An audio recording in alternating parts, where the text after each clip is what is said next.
सुबह ऑफिस के वक्त प्लेटफॉर्म पर बहुत भीड़ थी। जैसे जैसे लोकल ट्रेन करीब आने लगी, लोगों की दिलों की धड़कनें बढ़ने लगी।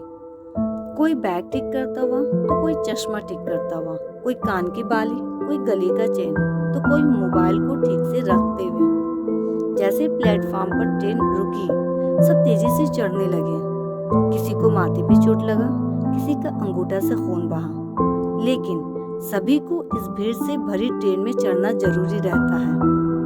हर रोज इस भीड़ वाली ट्रेन में चढ़ने वाला गोपाल भी ऑफिस के लिए सफर किया करता था। गोपाल इस भीड़ से चोट और धक्के खाकर भी ट्रेन में चढ़ना जरूरी समझता था, क्योंकि उसे पता था अगर ये ट्रेन नहीं पकड़ा तो बॉस की डांट के साथ एक चीज फिक्स था, जो उसका सैलरी से कटना। 3 दिन लेट आने पर 1 दिन की सैलरी काट ली जाती थी। ये ध्यान रखते हुए वो हर दिन अपनी ताकत के जरिए ट्रेन के हैंडल को पकड़कर चढ़ता था। 2-4 स्टेशन गुजर जाने के बाद ही उसे थोड़ी राहत मिलती थी, तो सभी अपने पास बैठे या खड़े हुए लोगों से बातचीत करना शुरू करते हैं। गोपाल भी सामने बैठे आदमी से पूछा, आपको किस स्टेशन पर उतरना है? दूसरा आदमी विकास ने कहा, मुझे सबसे लास्ट वाला स्टेशन में उतरना है और फिर से नेक्स्ट लोकल ट्रेन पकड़ना है। गोपाल विकास से, आपको बहुत दिनों से देख रहा था इस वक्त का ट्रेन पकड़ते हुए। विकास, हाँ, मैं ट्रेन का सफर 7 साल से कर रहा हूँ। एक लोकल ट्रेन से उतरना, फिर दूसरा लोकल ट्रेन में चढ़ना, यही रोज की जिंदगी है। गोपाल विकास से, आप 2 ट्रेन करके ऑफिस जाते हैं, कोई दूसरा जॉब करीब में क्यों नहीं देख लेते? विकास, गवर्नमेंट जॉब है मेरा, यही बहुत मुश्किल से मिला है, छोड़ने का कोई सवाल ही नहीं होता। अब तो इन सभी की आदत हो गई है। अपनी बात को खत्म करते ही विकास गोपाल से पूछा कि आप कहाँ जॉब करते हैं? गोपाल विकास से, मैं तो प्राइवेट जॉब करता हूँ। मैं भी ट्रेन का सफर 9 साल से कर रहा हूँ। अब तो मुझे भी आदत हो गई है। इस मुलाकात के बाद उन दोनों का काफी अच्छी दोस्ती हो जाती है।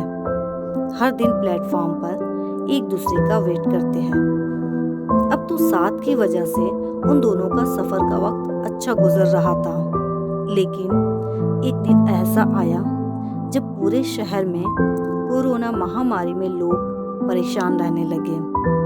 शहर में लॉकडाउन हो गया, हर कुछ बंद हो गया।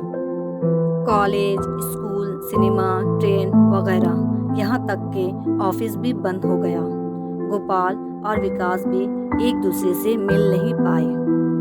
लॉकडाउन की वजह से गोपाल घर में ही रहता और हर दिन प्रे करता कि कब महामारी कम होगा और सब कुछ कब ठीक होगा। कुछ दिन ऐसे ही चलता रहा।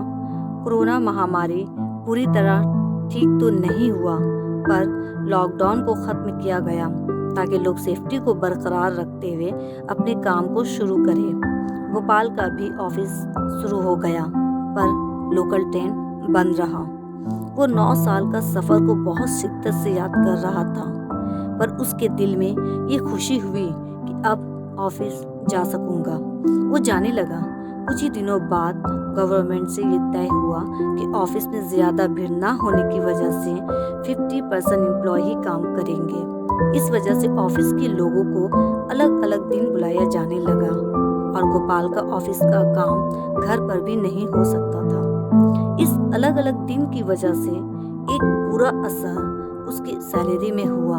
ट्रेन बंद होने की वजह से पहले से ही बस का किराया ज्यादा देना पड़ता था और दूसरा, ऑफिस में 50% एम्प्लॉय ही काम करेंगे। ये गोपाल के लिए दर्दनाक था, क्योंकि 1 महीना का सैलरी से गोपाल को सब कुछ करना पड़ता था। लेकिन कोरोना महामारी में उसके लिए सब कुछ खत्म था। वो अपने परिवार को लेकर बहुत फिक्र में रहने लगा कि पहले की तरह कैसे व्यवस्था करेगा। उसका फिक्र अपने परिवार को लेकर बढ़ता गया। गोपाल एक दिन खुद से मायूस होकर स्टेशन में जाकर बैठ जाता हूँ और मन ही मन में रोता है और अपनी ज़रूरतों के बारे में सोचता है। अगर ऐसे ही चलता रहा तो आगे क्या होगा? वो खुद से कहता, पता नहीं ये महामारी से कब आज़ादी मिलेगी, कब सब पहले के जैसा होगा।